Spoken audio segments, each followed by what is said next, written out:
Hello guys, it's Grace.Filled and I am here with another homeschool video. I am excited to share it with you. We are wrapping up our 2020-2021 homeschool year and we are about to begin our 2021-2022 school year. So I thought, why not bring you guys along like a big sister should do and go ahead and let you know how I do things. So in this video, I'm going to talk about what I do at the end of each homeschool year. And if you've been following me, you'll see that I just posted, wait, before you buy the curriculum, watch this. And before that, I cleaned and organized my homeschool room. And so that kind of brings me to where I am now. So if this sounds like it's something that might be helpful or interesting to you, go ahead and give me a thumbs up and grab yourself some water and we can get going. Okay, so the first thing that we are going to do, or that I recommend and suggest for you to do, is to evaluate the end of every single school year.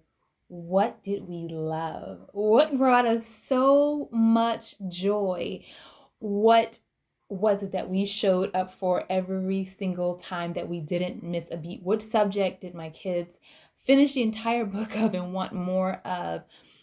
Because these things are important and those things are signals of your strengths. And so maybe you can use that as a building block for what you want your next year to really look like. Okay, well, what about the negative? We're going to look at that too. What brought you anguish? What didn't you like? What did your kids not like? Was there something that you brought out and they cried or boo-hooed every single time? What was it? Did you struggle with your meal prep? Did you struggle with getting out the door on time? Were you overwhelmed by taking on too many commitments? Did you commit to too many things?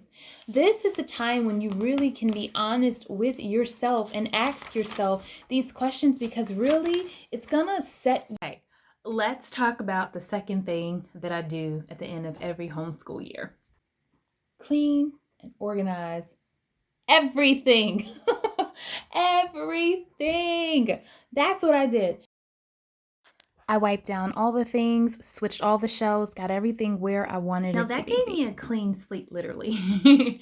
And so then I was able to determine a couple of things. I was able to determine, what is it that I really need? What is it that I really don't need? The things that I don't need, I need to either sell or donate. And now I can see with those funds, what is it that I really need for this upcoming school year? Because maybe I thought I needed something, but as I wiped down each shelf and as I went through everything that I own, I realized that maybe I don't need it after all, and maybe I have just what it is that I need. Also, the shelf behind me, if you didn't see my tour, this is where all of my curriculum is stored. And then behind me to my right, which I guess will be to your left, is where this is our library. So this is our library, and this is where I keep all of our curriculum. So what I did was moved the curriculum from behind me over to the active shelf, and I haven't shown that yet, but I will be in an upcoming video once I get around to what we're using. So there's another expedient. I know I have 3. Actually, I have 4, but that's a different story. The other expedient over there houses what we're currently using. So this is curriculum for another year, or things we're not using for this semester, for this term.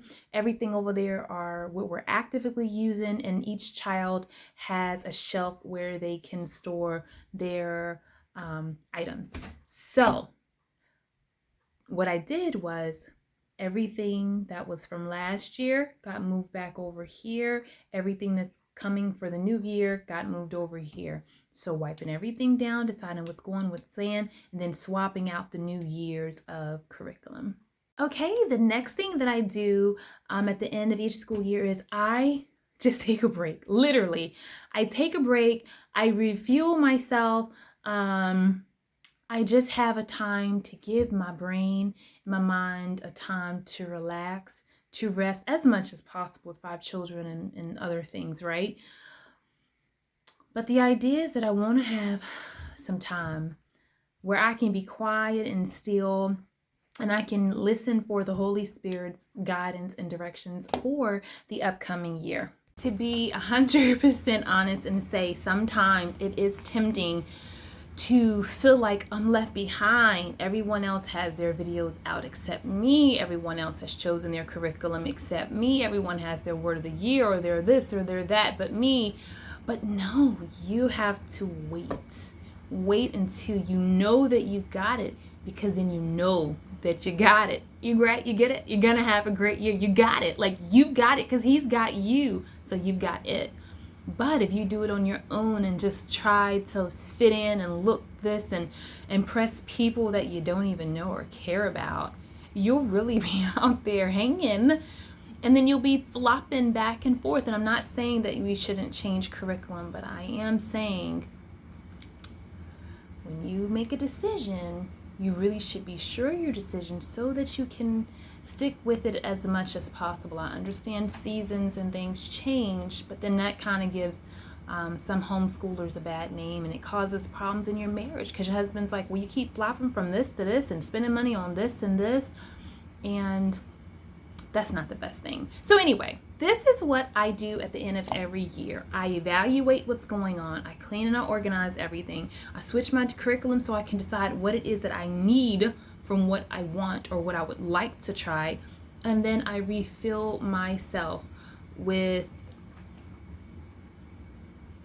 fill in the blanks, just me time, podcast time, conferences. But most importantly, it's when I listen for direction, when I listen for clarity, and when I just wait on the Lord to see how he's going to move and do miracles in my life and in my family's life. So this is what I do at the end of each homeschool, or most of them. This is going on my 10th year homeschooling, for those of you who don't know, if I didn't say it before. I think over most of the 10 years I've done this. When I didn't do this, maybe things weren't so good. So if you can take it from me now and just get into a rhythm and a routine of doing this up front and making this habit, it will help you later on. And it's just setting yourself up for success. So I pray this video helps you, it encourages you in some way. Let me know what you do at the end of your homeschool, and I will see you guys in my next video. And until then, blessings. I'm sorry, I'm having an allergic reaction to something, and so my hair over here, you can't see them, with my breakout is it's bothering me. But lost my train of thought. Hi guys, it's Grace.Filled Gardens. It's not Grace.Filled Gardens.